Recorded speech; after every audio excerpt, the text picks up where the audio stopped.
Zoids Genesis is criminally underrated. And I guess that's really all I have to say, huh? Roll credits, cut, I'm out, we're done here. No, but in all seriousness, today I am finally here and excited to bring you my full, comprehensive review on Zoids Genesis.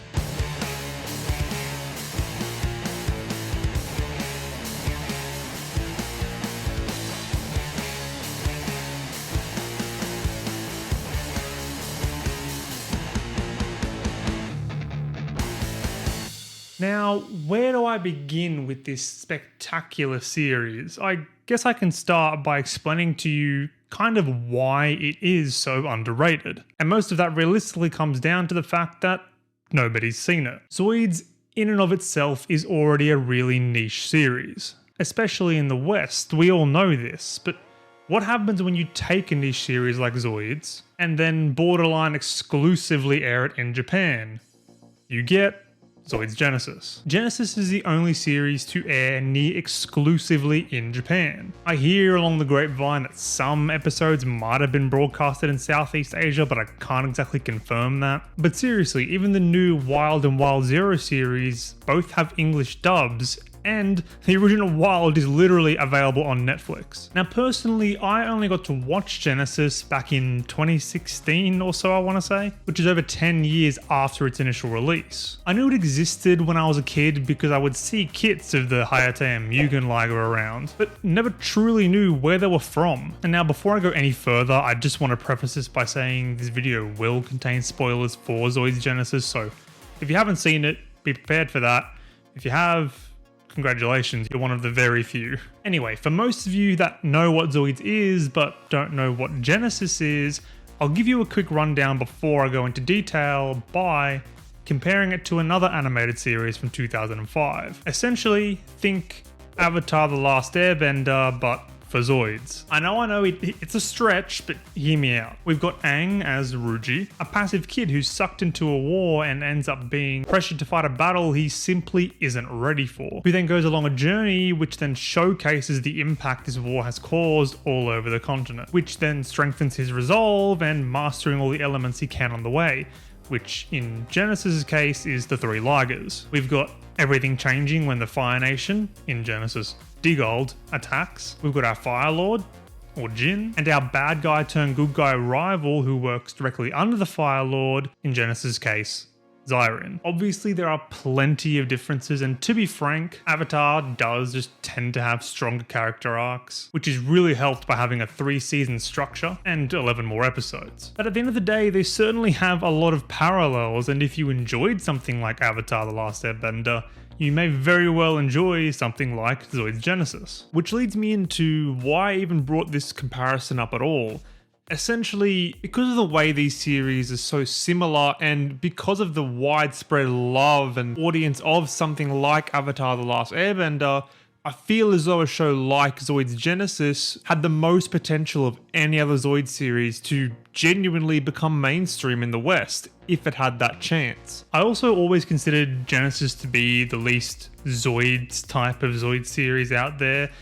Think more Gundam, where the mechs are a bit less involved, and it ends up being a lot more anime, so to speak. But anyways, without deviating off topic any further, let's get on to discussing the actual story of Zoids Genesis. It's a 50-episode series which aired in Japan back in 2005. We follow our protagonist, Ruuji Familon, on his long and hard journey simply trying to find a mechanic to fix his town's generator. And no, we're not talking like this generator, we're talking this generator. These giant structures are scattered all around the world, initially said to be brought down by the gods. These generators allow people to live and prosper on the land surrounding them. People come together around generators like a moth to a flame, as life and crops flourish around them, and plus you get access to free Zoid fuel, which is called Regal. However, subsequently, if a generator is destroyed, life vanishes from the land. Fish die and become scarce in the surrounding sea. Soil becomes uninhabitable for crops. It's almost like when one of the time stones is removed from the Pokemon Mystery Dungeon games. Our story begins with an attack on Ruuji's village. In a valiant attempt to protect his village, and through sheer willpower and anime magic, Ruuji manages to awaken the Murasame Liger, an ancient Zoid uncovered from the bottom of the ocean that no one else in the village was able to awaken. He uses his new Zoid to fend off the Digald invaders. However, an unfortunate result of the battle was the village's generator becoming collateral damage, destroyed by a Digald commander named Zairin. Nonetheless, Ruuji in part blames himself for what happened, and vows to find someone out in the vast world who can repair their generator. In this opening battle, we are also introduced to two of our key side characters,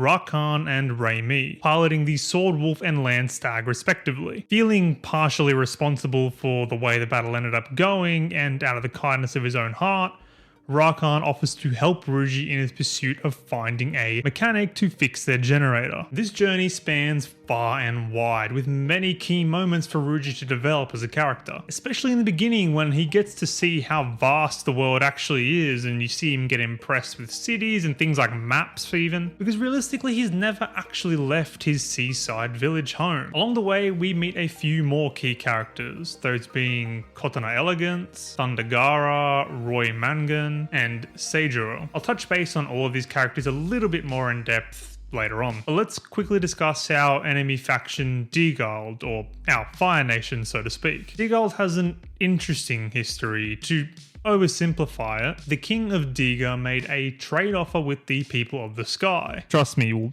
get into that a bit later, which was Regal, the Zoid fuel, for a slice of their futuristic technology. However, as with human nature and greed, you give an inch and they take a mile. The Digald army was formed and Biozoids were created and mass produced by using and improving upon the technology given to them. These Biozoids are insane, have near impenetrable armor, and can only be destroyed in two ways. One of which being with Z alloy or Leo weapons, which are incredibly rare, or another way is by shooting them directly in the mouth, which definitely isn't an easy feat. Thus, Digald quickly expanded and became a force to be reckoned with, conquering numerous towns and cities and expanding over the land, using their generators to keep the cogs turning and making more and more Biozoids, making them more and more powerful. With all these new Biozoids, of course, they were going to need more pilots. So of course, the civilians of captured cities were drafted to become them, being chosen by a shiny rock, as only certain people are capable of becoming pilots of Biozoids. This whole thing eventually got very out of hand very quickly, and while the Sky people in power did think it was pretty messed up, at the end of the day they deemed it not really their problem, and that it's more of a land concern. That sure won't catch up to them later. Back to the story, throughout Ruuji's journey, he gets to experience firsthand the state of cities overcome by Digald, the first major one being the city of Ze Ruft. Episode 12 through 15 is a little mini arc I'm going to call the Ze Ruft Infiltration, which ends up marking a huge turning point in Ruuji's mentality and outlook on the world. It starts with Ruuji, Kotana, and Seijuro infiltrating the captured Ze Ruft city. They quickly get separated and we primarily follow Ruuji throughout. He isn't deemed worthy of being a pilot and is thus segregated to slave labor, with all of the other men, women, and children of all ages being worked to the bone, or until they drop dead. This is the beginning of Ruuji's slow realization. The work is strenuous, but he has the prospect of finding Ferde, a mechanic who was said to once upon a time fix a generator, who was last seen living in Ze Ruft to keep him going. He even makes some friends along the way in Musa and his daughter Rune. Eventually he gathers enough information on where Ferde might be. However, when the gang break into Ferde's last known location, unfortunately all they are met with is an old man's corpse. This absolutely shatters Ruuji. It was the one thing he'd been clinging to, his only hope to repair his village's generator up until this point, and it was once again forcibly removed by Digald. He doesn't even know what to say. All he does at this point is understandably cry. From here on out, we'd start to see his perspective shift. His heart is in the right place, but he's still naive. Ruuji decides that now he wants to fight and free the people of Ze Ruft, trying to drag all his friends into the battle along the way, not really taking into consideration anyone else's lives or how they may feel about it. Ron then knocks him back and brings him down to reality. His friends are with him on this journey just to help him find a mechanic to fix the generator. That's what they agreed to. Some of them only owe him a favor or just like the experience. They're not there to fight and wage a war on Digald. Then later in episode 20, after saving Pikaru Village and hearing out all the elders talking as if they're always going to be there to help, Ruuji's resolve strengthens even further.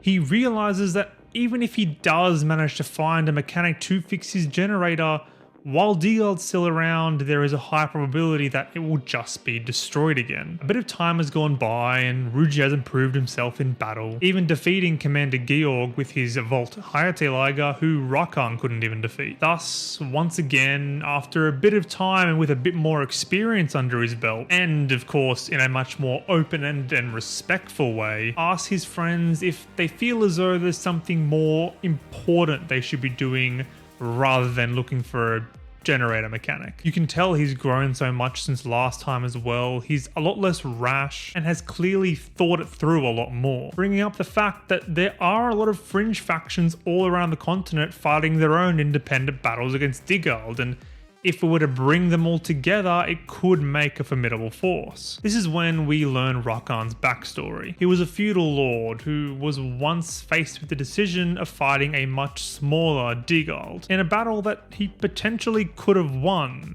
However, he wasn't willing to sacrifice the lives of his men and the civilians of the city. And because he wasn't 100% certain he could win, he chose to run, giving Digald a wave of confidence, allowing them to propel into the oppressive army they inevitably become. After this story, Rakan claims he lost the right to fight Digald a long time ago. However, of course, the story doesn't end here, and eventually he does come around, but that doesn't come without its own struggle. To start with, he decides to make the most mature decision in going back to Ruuji's village and explaining to the elders and everyone else there why they're giving up the search for a mechanic, and to essentially ask for permission to give up their promise in order to fight Digald. The whole conversation when it happens is so confronting and almost uncomfortable. They convince Ruuji's father and some of the elders into what they're trying to do, but a vast majority of the town isn't convinced. They don't care about saving the world. They just want to save their home. Ruuji's younger brother even begins to get bullied because apparently fighting Digald is more important than the village. To try and make amends, Ruuji individually apologizes to every single member of the village and endures their yelling and frustration,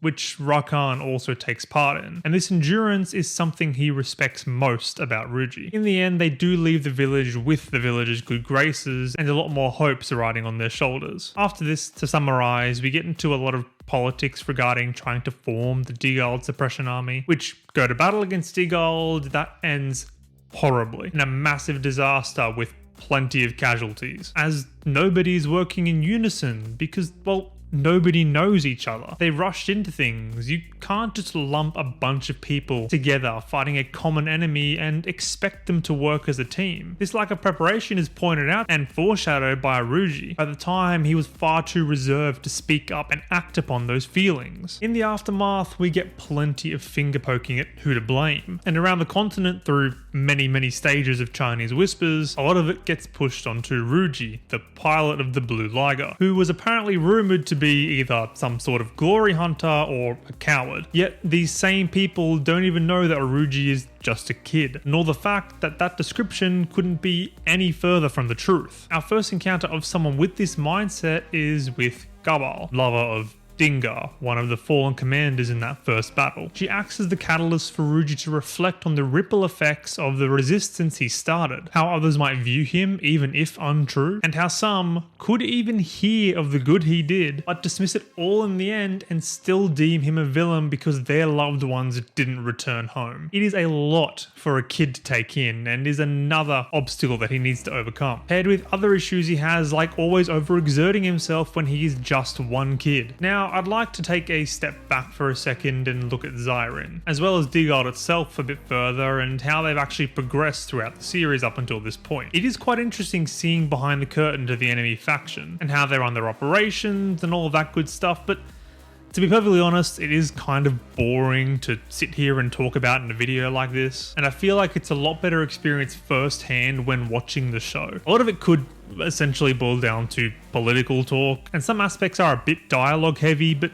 if you're into Gundam, it's not much different than that. And while it does make for a much more mature story with mature themes, I generally prefer the way something like Zoids Chaotic Century does it, which is a lot more show don't tell. But the thing is, there is always a place for expository dialogue, and Genesis still does it pretty well. I also just prefer the Chaotic Century format of there being no set good and bad guys, rather than overwhelming powers like Digald being suppressors. Like, it works and it's great in stories like this and Avatar The Last Airbender, but as a personal preference, I kind of prefer other more nuanced takes on war. I like how they connected Jiin to Zairin in a kind of brother-in-arms kind of way, being trained as soldiers together, with Jiin having this grand ambition of becoming someone so powerful they'd be referred to as a god. I wish this aspect was explored more, and my one and only gripe is that I wish Jiin and Zairin were closer in age, so it would come off as less of a father-son, Prose and Raven, Ozai, Zuko kind of dynamic, you know? But don't get me wrong, it's still good and it still works. I just feel like it could have been a little bit better. What becomes increasingly scary about Digald as a force is that they are constantly improving and the rest of the world is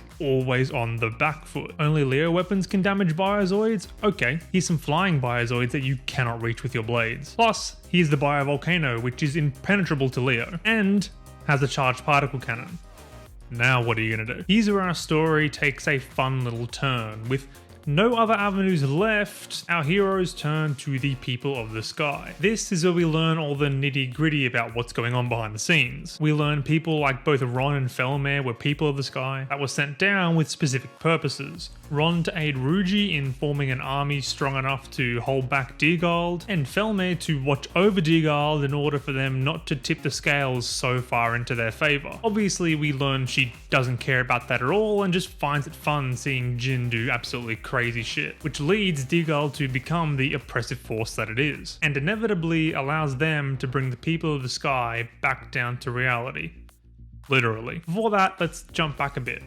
Ruuji and the gang unearth the Guild Dragon, also known as the Dragon of Destruction, and use that to fly to Sora City, with a promise of if they can make it there, Sora City will develop and give them Leo bullets in order to combat Digald's flying Zoids. When they get there though, the people of Sora City, the city in the sky, almost decline their offer because they genuinely don't care what happens on the land, but end up going ahead with it so as to rush them out of there quickly and not cause any trouble. See, the thing is, it's a common belief within Sora City that they're simply superior to the people on the land, with all of their advanced technology and such.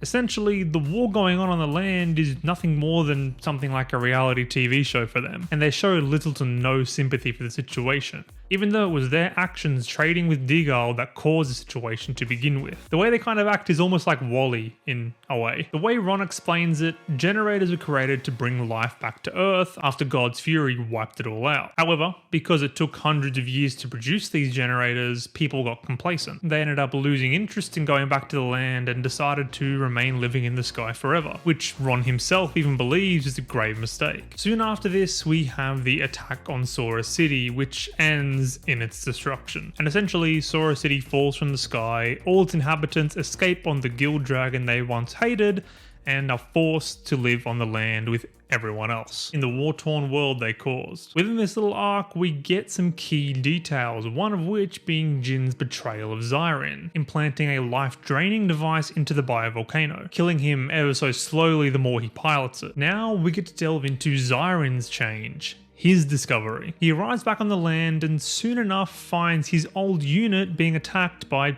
fellow Biozoids. When he tries to stop this, the Biozoids identify him as an enemy, which is technically a mistake, but still makes him very cautious to what's going on. So he decides to head to the capital and seek out Jiin. When he gets there, everything feels off. There are barely any people. It's near barren. There's not even enough people to man all the outposts. And when he finally gets to talk to Jiin and bring up this life-draining device that was implanted in the volcano, he brushes it off and acts like everything that's happened so far is exactly what Zairin wanted, as he reminds Zairin of his offer to help him become a god all those years ago. Upon receiving a new listing of soldiers to work under him, Zairin notices a discrepancy. Whips to Zoids, an old friend of Zairin from his home village, which he finds strange as he knows for a fact that Whips can't pilot Biozoids. Zairin seeks out Whips, and through some confrontation, he ends up finding a whole bunch of machine soldiers in the barracks, one of which being engraved with Whips' name. This is when we finally get the reveal that there never were any machine soldiers. Zairin hears Whips' voice and opens up the suit to free him from his metal prison, only to just see a shining green light. All that's left in there is his soul. Men, women, and children's souls were all transferred into these machines in order to allow them to pilot Biozoids against their own will. This reveal absolutely breaks Zairin. He loses control amongst all these metal soldiers, with hundreds of souls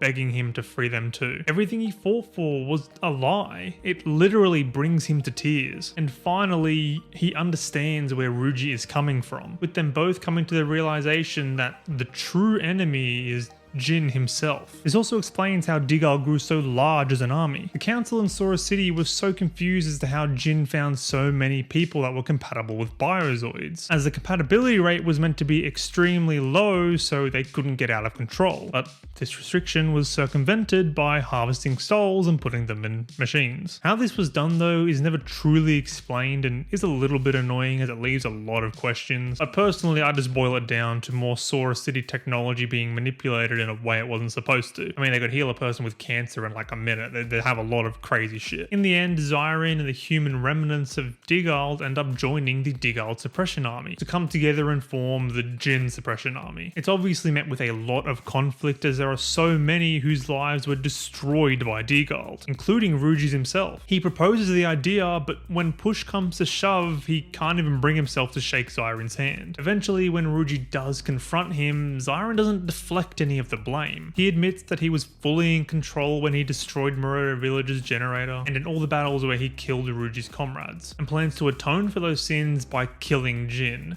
even if it means sacrificing himself to do so. Ruuji tells him that nobody wants that, not even himself. He hasn't exactly forgiven Zairin per se, but explains there'd be much more of a force to be reckoned with working together, rather than in some kind of suicidal assault. Thus, we come to the end of the series, the battle against Jiin, which is executed brilliantly. After losing Rakan, the army in turn begins to lose spirit, and leadership is then passed down to Ruuji, who simply isn't ready for it. He hasn't even gotten the chance to mourn yet. Nonetheless, he tries to tough it out and convince his comrades that he is more than capable of leading. And it works in his own way. In the end, he delivers a speech from the heart, telling everyone that once everything's over, he simply wants to return to Mirodo Village, probably not even getting to see anyone there ever again, but hopes for a world where he can remember everyone he fought with and think, I'm sure they're doing fine, which shouldn't be too much to ask and is exactly what they're fighting for. We then get a great final fight with plenty of back and forth, head with Ruuji and Zairin finally getting to fight alongside each other, and just before the end, Ruuji goes down, and who other than Rei tries to protect him against overwhelming odds. It really gives off big like Hinata and the Pain arc vibes, and I really love that. And of course, as you would expect from anime, the Liger responds to Ruuji's call, comes back to life and emerges victorious. That's when we find out the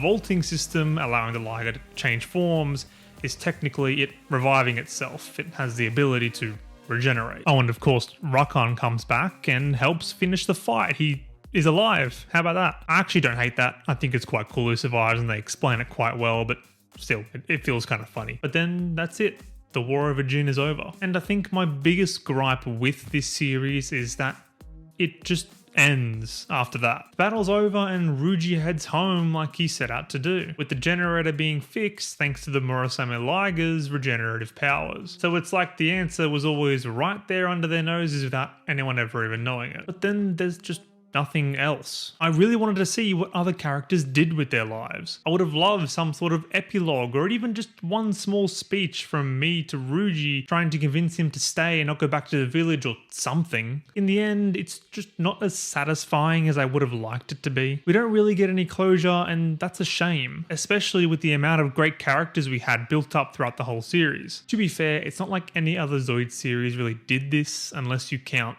Season 1 of Chaotic Century leading into Season 2. But if any Zoids series deserved an epilogue, it would definitely be this one. Just another 5 minutes and maybe, just maybe, it could have overtaken Chaotic Century is my number one. That feels like the end of the video, but we aren't done just yet. I still wanted to briefly touch on the characters, Zoids, and music if I can keep your attention for another minute or so. Starting with the characters, they were all varied and really great, each having their own roles to play and reasons for even being in the story at all. Particularly, I appreciate Kotona's level-headedness and resilience to even fighting in a war, as well as Rakan's development from feeling unworthy to fight into taking up that mantle once again. The two also have a pretty interesting dynamic in the few times we see them together. Me and Ruuji also bounce off each other really well, but I must admit, Ruuji in and of himself isn't really the best protagonist I've seen in anime by any means. But what I can say is that he certainly feels real, especially in his interactions with other characters in the world around him, which is something I really liked. Ron and Felmer were really great wildcards, being secret operatives from Sora City, sent down to even the playing field, and Ron served as a fantastic guide for Ruuji to learn from, in addition to the likes of Rakan and Seijiro. Personally, I didn't particularly enjoy Seijiro as a character. I liked his introduction and backstory, sure, but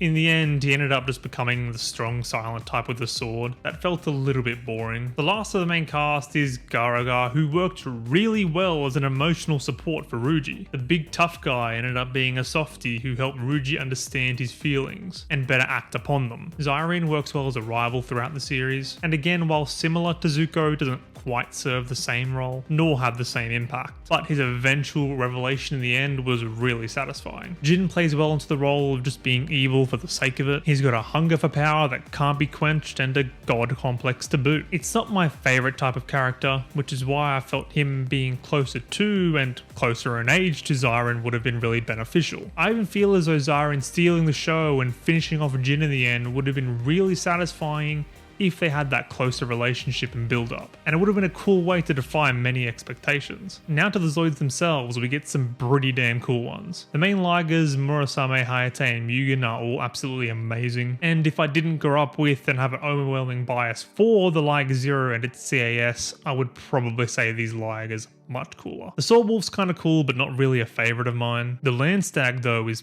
pretty sick. I'm not really a fan of the Bambalian, but the Deadly Kong was a pretty cool monkey. The Brassel and Soul Tigers were also pretty cool. I always appreciate more Tiger Zoids. I think the Biozoids themselves really stole the show though. Like the Grunt Bioraptors are really boring, but the Biokentro, Biotricera, Bioterra, and of course the Biovolcano were all really awesome and imposing designs that genuinely looked the most like dinosaurs than any other Zoid in the series. I wasn't quite sold on the Biotyranno though. It was fine, but I feel as though something like the Mother Bio from Zoids Generations would have been a lot more imposing. But alas, it was designed after Genesis that aired and was actually based on the Biotyranno. So speaking of designs, let's talk about the animation and art direction. It was good. Not perfect by any means, but it was pretty good. There were a few sloppy moments and funny keyframes you'd think you can only find from Dragon Ball Super, but at the very least it ended up being a major step up from Fuzors. However, it still couldn't quite capture what made Zoids Chaotic and New Century so pretty to watch. It did have some pretty cool subtle details though. For example, you can see each of the Liger's toes move, compared to whatever this is in New Century. Regardless, I love the Edo aesthetic going on, as society on the land has regressed. It still has some technologies to it, like the Zoids for example. The art director Shinichi Tanimura also worked on other anime like, for example, Gundam Char's Counterattack, and you can see that art direction bleed through into this, which is pretty cool. Plus, you may recognize some familiar voice actors. For example, Kotana is the same voice as Josuke's mom in JoJo's Part 4, and Ron is the same as John from Attack on Titan. Lastly, before we round this off, I have got to address the soundtrack. Composed by Kotaro Nakagawa, who you might recognize from the Code Geass soundtrack, and man, it was absolutely phenomenal. The opening in particular was a standout for me. It is easily the best out of all the Zoid series. There is just something about it. The best way I can describe it is it being like some sort of war memorial for heroes of the past. And then when we get into the show, we actually get to experience these heroes' journey. That's also what made it hit so much harder on that final episode, hearing it from the last time. I don't know how I can really explain it any better without having you listen to it, but unfortunately I would get copyright claimed out of my ass if I played it on this video. So I guess you'll have to watch the anime for yourself and find out that way. Speaking of which, there's currently no legal way to watch any of the older Zoids anime, including Genesis. So if you do want to check it out, I'd recommend heading over to the Zoids subreddit, which will then lead you to the Zoids Discord, which will then lead you to watching the anime. It's a bit convoluted, but it works. All in all, Zoids Genesis really just ended up drawing the short straw, and I don't believe it ever got the chance to shine in the way it should have, as it was forced to come on the back of the train wreck that was Zoids Fuzors. And that is why I believe Zoids Genesis is criminally underrated, and why you should go and give it a go. Thanks for watching, and I will see you next time.